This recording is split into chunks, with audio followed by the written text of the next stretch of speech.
তোমার বাবা তো তোমার জন্য একটা মেয়ে দেখেছে, মেয়েটা অপরূপ সুন্দরী, বলতে পারো শহরের সেরা সুন্দরী। বিহান তখন ফোন স্ক্রল করছিল। মায়ের বলা কথাগুলো কানে যেতেই থেমে মাথা তুলল। ভারী এক নিঃশ্বাস ছেড়ে বলল, সে কি দিয়ার চেয়েও সুন্দরী?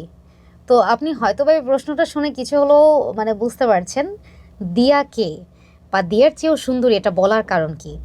মা অবাক হয়ে জিজ্ঞাসা করলেন, দিয়া? বিহানের চোখ স্থির হয়ে গেল দূরে কোথাও। ঠোঁট থেকে ধীর স্বরে ঝরে পড়ল, হয় দিয়া নয় কেউ নয়, it's my final decision. Actually একটা ব্যাপার থাকে না যে আমাদের যদি সেটা হোক বন্ধুত্ব বা একটা কোনো সম্পর্কে যাওয়ার পর যেরকম হয় যে না ওকেই আমার লাগবে, এরকম একটা ব্যাপার কিন্তু এখানে বলা হয়েছে। বিহান ডিরেক্টলি বলে দেয় যে হয় দিয়া নয়তো কেউ নেই, it's my final decision.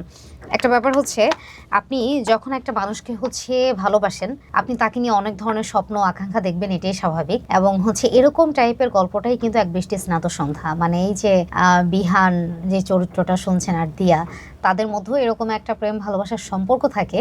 So এরকম একটা ব্যাপার এখানে রয়েছে যে এক বৃষ্টি স্নাত সন্ধ্যায় তাদের দুজনের পথ মিলিত হতে শুরু করে। তো মিলিত হতে এই যে শুরু করলো, শুরু হওয়ার পরে কি হলো সেটা তো আপনাদের জানতে হবে, তাই না? আর জানার জন্য কি করতে হবে সেটা এই বৃষ্টি স্নাত সন্ধ্যা এই বইটা কিন্তু আপনাদের পড়তে হবে। আর পড়ার জন্য কি করতে হবে, অবশ্যই বইটা পারচেস করতে হবে। আর বইটা পারচেস করার জন্য নক করতে হবে আমাদেরকে। বই আছে পেজে অথবা বই আছে ওয়েবসাইটে, আপনি নিজে গিয়েও এটার পাশাপাশি আরো নিজের পছন্দ অনুযায়ী বই কিন্তু পছন্দ করে আপনি অর্ডার করতে পারবেন।